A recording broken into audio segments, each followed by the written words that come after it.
దేవుని నామమునకు మహిమ కలుగునుగాక. అనుదిన పరిశుద్ధ గ్రంథ పఠనం. జనవరి 5. ప్రార్థన. దయగల తండ్రి, కృపగల దేవ, పరిశుద్ధుడా, నీకు వందనాలు, స్తోత్రాలు ప్రభువా. గడిచిన దినములు నీ కృపలో జ్ఞాపకం చేసుకుని మరి ఒక నూతన దినము మా జీవితాల్లో ప్రవేశపెట్టారు. మీకు వందనాలు తండ్రి. ఈ దినం వాక్యం చదువుతుండగా ప్రభా, నీ శక్తిని, బలాన్ని ఇచ్చి నడిపించండి. నీ ఆత్మతో నింపండి. ఆది నుంచి అంతం వరకు మీరే తోడుగా ఉండమని యేసుక్రీస్తు అతి పరిశుద్ధ నామములో అడిగి వేడుకొంచున్నాం మా పరమ తండ్రి. ఆమేన్. ఆది కాండము 13 నుండి 15 అధ్యాయము. 13వ అధ్యాయము. అబ్రాము తనకు కలిగిన సమస్తమును, తన భార్యను, తనతో కూడానున్న లోతును వెంటబెట్టుకుని ఐగుప్తులో నుండి నెగేబునకు వెళ్ళెను. అబ్రాము వెండి, బంగారము, పశువులు కలిగి బహుధనవంతుడై ఉండెను. అతడు ప్రయాణము చేయుచు దక్షిణము నుండి బేతేలు వరకు, అనగా బేతేలుకును హాయికిని మధ్య తన గుడారము మొదట ఉండిన స్థలము వరకు వెళ్ళి తాను మొదట బలిపీఠమును కట్టిన చోట చేరెను. అక్కడ అబ్రాము యెహోవా నామమున ప్రార్థన చేసెను. అబ్రాముతో కూడా వెళ్ళిన లోతుకును గొర్రెలు, గొడ్లు, గుడారములు ఉండెను గనుక వారు కలిసి నివసించుటకు ఆ ప్రదేశము చాలకపోయెను. ఎందుకనగా వారి ఆస్తి వారు కలిసి నివసించలేనంత విస్తారమై ఉండెను. అప్పుడు అబ్రాము పశువుల కాపుర్లకును లోతు పశువుల కాపుర్లకును కలహము పుట్టెను. ఆ కాలమందు కనానీయులు, పెరిజీయులు ఆ దేశంలో కాపురముండిరి. కాబట్టి అబ్రామును, మనము బంధువులము గనుక నాకును నీకును, నా పశువుల కాపరులకు నీ పశువుల కాపరులకును కలహం ఉండకూడదు. ఈ దేశమంతయు నీ ఎదుట ఉన్నది కదా, దయచేసి నన్ను విడిచి వేరుగా ఉండుము. నీవు ఎడమ తట్టునకు వెళ్ళిన ఎడల నేను కుడి తట్టుకును, నీవు కుడి తట్టునకు వెళ్ళిన ఎడల నేను ఎడమ తట్టునకును వెళ్ళుదునని లోతుతో చెప్పగా, లోతు తన కన్నులెత్తి యోర్దాను ప్రాంతమంతటిని చూచెను. యెహోవా సొదొమ, గొమొర్రా అను పట్టణములను నాశనము చేయకమునుపు సోయరుకు వచ్చే వరకు అదంతయు యెహోవా తోట వలెను, ఐగుప్తు దేశము వలెను, నీలుపారు దేశమై ఉండెను. కాబట్టి లోతు తనకు యోర్దాను ప్రాంతమంతటిని ఏర్పరచుకుని తూర్పుగా ప్రయాణము చేసెను. అట్లు వారు ఒకరికొకరు వేరైపోయిరి. అబ్రాము కనానులో నివసించెను. లోతు ఆ మైదానమందున్న పట్టణముల ప్రదేశములలో కాపురముండి సొదొమ దగ్గర తన గుడారము వేసుకొనెను. సొదొమ మనుషులు దుష్టులను, యెహోవా దృష్టికి బహు పాపులునై ఉండిరి. లోతు అబ్రామును విడిచిపోయిన తరువాత యెహోవా, ఇదిగో నీ కన్నులెత్తి నీవు ఉన్న చోట నుండి ఉత్తరపు తట్టు, దక్షిణపు తట్టు, తూర్పు తట్టు, పడమర తట్టును చూడుము. ఎందుకనగా నీవు చూచుచున్న ఈ దేశమంతటిని నీకును నీ సంతానమునకును సదాకాలము ఇచ్చేదను. మరియు నీ సంతానమును భూమి మీద నుండి రేణువుల వలె విస్తరింపచేసెదరు. ఎట్లనగా ఒకడు భూమి మీద నుండి రేణువులను లెక్కింపగలిగిన ఎడల నీ సంతానమును కూడా లెక్కింపవచ్చును. నీవు లేచి ఈ దేశం యొక్క పొడుగున వెడల్పున దానిలో సంచరించుము, అది నీకిచ్చేదనని అబ్రాముతో చెప్పెను. అప్పుడు అబ్రాము తన గుడారము తీసి హెబ్రోనులోని మమ్రే దగ్గరనున్న సింధూర వృక్ష వనములో దిగి అక్కడ యెహోవాకు బలిపీఠము కట్టెను. 14వ అధ్యాయము.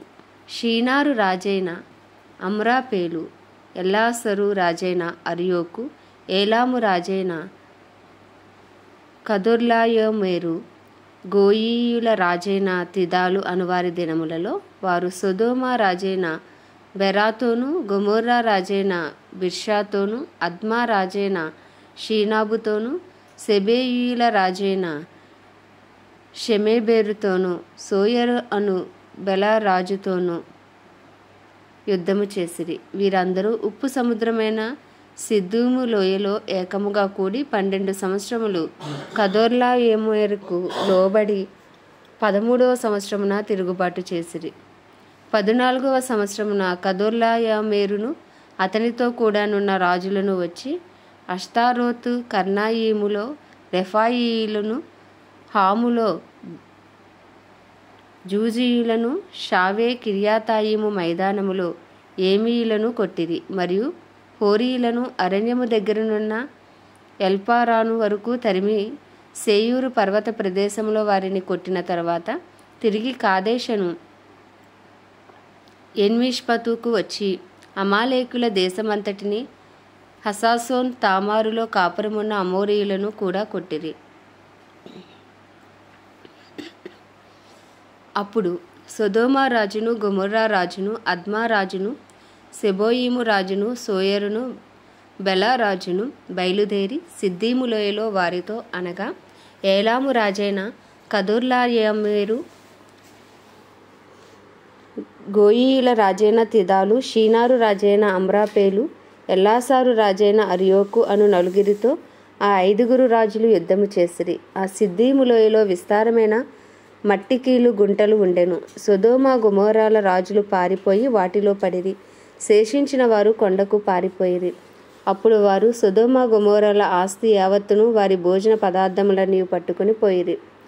మరియు అబ్రాము సహోదరుని కుమారుడైన లోతు సొదొమలో కాపురం ఉండెను గనుక అతనిని అతని ఆస్తిని పట్టుకుని పోగా తప్పించుకొనిన ఒకడు వచ్చి హెబ్రీయుడైన అబ్రామునకు ఆ సంగతి తెలిపెను.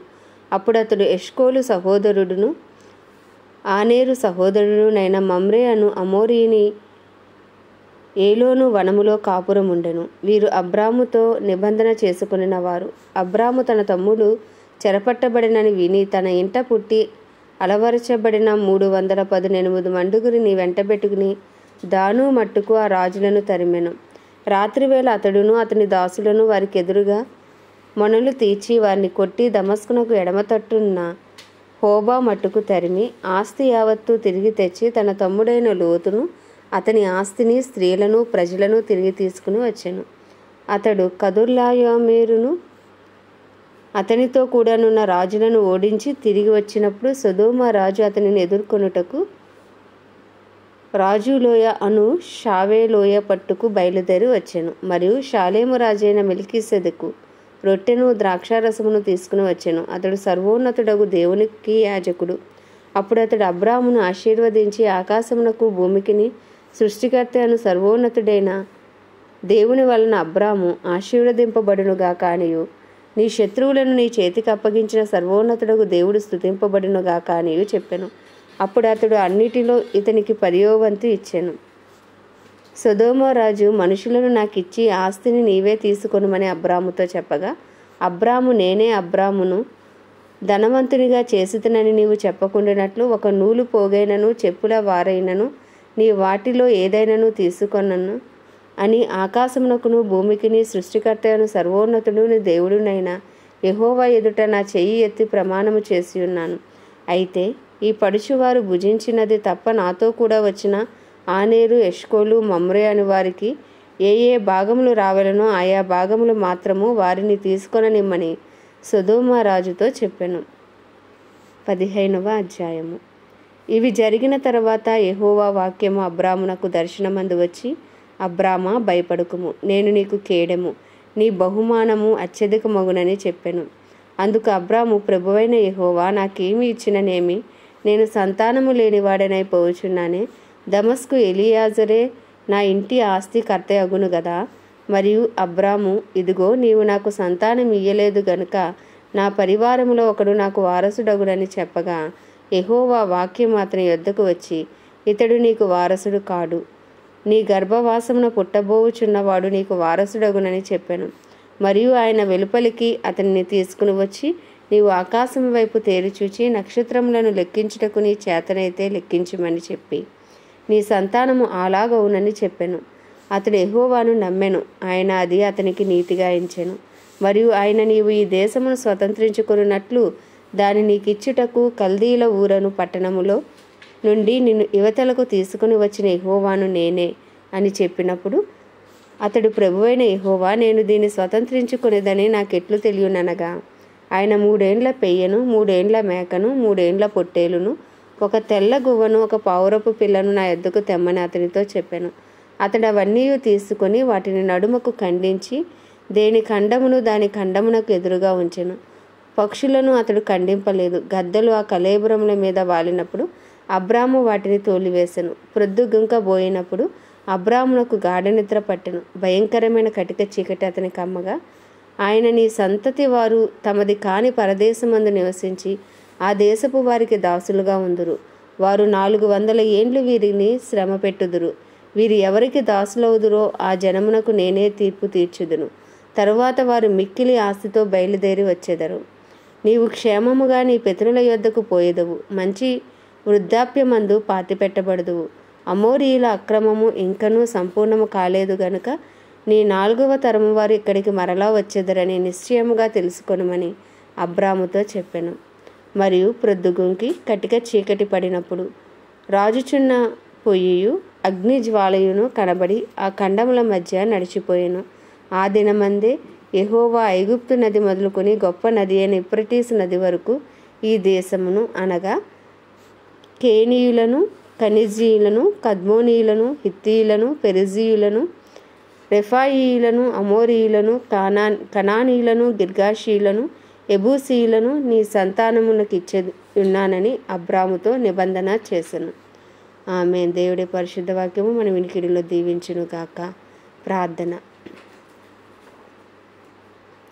దయగల తండ్రి, కృపగల దేవ, పరిశుద్ధుడానికి వందనాలు, స్తోత్రాలు. నీ కృపలో జ్ఞాపకం చేసుకుని మరొక నూతన దినము మా జీవితాల్లో మీరు ప్రవేశపెట్టినందుకు నీకు వందనాలు, స్తోత్రాలు ప్రభా. ఈ దినం వాక్యం ద్వారా మమ్మల్ని బలపరిచినందుకు నీకు వందనాలు నాయన. నీకే స్తుతులు, స్తోత్రాలు ప్రభా. ఇగో అబ్రాము విశ్వాసము అతనికి నీతిగా ఎంచబడింది ప్రభా. నీకు వందనాలు, స్తోత్రాలు. అటు విశ్వాసం మాకును దయచేయండి ప్రభా. అయ్యే వాక్యం ద్వారా మాతో మాట్లాడండి, మమ్మల్ని దర్శించండి, మా హృదయాలను మంచి నేలగా మార్చండి, వినిన వాక్యము నాటబడి రక్షణార్థంగా మార్చండి ప్రభా. ఇదిగో తండ్రి, ఉదయకాలమున మా అపరాధములు మా పాపములు నీ సన్నిధిలో ఒప్పుకుంటున్నాం. దయతో క్షమించండి, నీ రక్తంతో కడిగి పవిత్రపరచండి, పరిశుద్ధపరచండి. మా కుటుంబస్తుల పాపములు సైతం దయతో క్షమించండి ప్రభా. నీకు వందనాలు, స్తోత్రాలు, స్తుతులు చెల్లించుకుంటున్నాం. జీవాధిపతి, న్యాయాధిపతి, మృత్యుంజయుడా, ఇదే పునరుద్ధాన దినమున ప్రభా నీ సన్నిధికి వెళ్ళి నీ మందిరానికి వెళ్ళి ఆరాధించుకునే కృప ప్రతి ఒక్క బిడ్డకి మీరే దయచేయండి. కుటుంబాలతో నీ సన్నిధికి వెళ్ళే కృపను మీరు అనుగ్రహించండి ప్రభా. నీకు వందనాలు. మా పట్టణాలు మా ప్రాంతాలను మీరు జ్ఞాపకం చేసుకుని మా భారతదేశాన్ని మీరు దర్శించండి ప్రభా. మా భారతదేశంపై నీ కృప కలుగును గాక. భారతదేశంలోని సమస్త నాయన ప్రజలను నీ హస్తాలకు అప్పచెప్పుకుంటున్నాం ప్రభా.